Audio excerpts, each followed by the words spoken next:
ಕೊಡಗು ಜಿಲ್ಲೆಯಲ್ಲಿ ಮತ್ತೆ ಆನೆ ಮಾನವ ಸಂಘರ್ಷ ಮುಂದುವರೆದಿದ್ದು, ಕಾಡಾನೆ ದಾಳಿಗೆ ವ್ಯಕ್ತಿ ಬಲಿಯಾಗಿರುವ ಘಟನೆ ಕೊಡಗು ಜಿಲ್ಲೆ ಪಾಲಿಬೆಟ್ಟ ಸಮೀಪದ ಟಾಟಾ ಕಾಫಿ ಕಂಪನಿಗೆ ಸೇರಿದ ಎಮ್ಮೆಗುಂಡಿ ಎಸ್ಟೇಟ್ನಲ್ಲಿ ನಡೆದಿದೆ.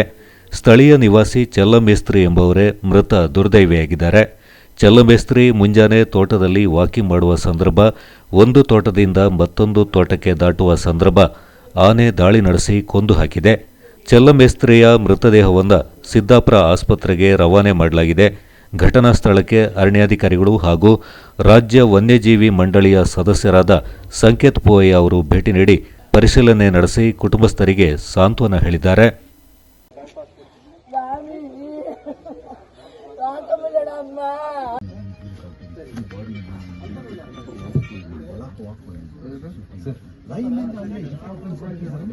Maybe on 15-20 meters.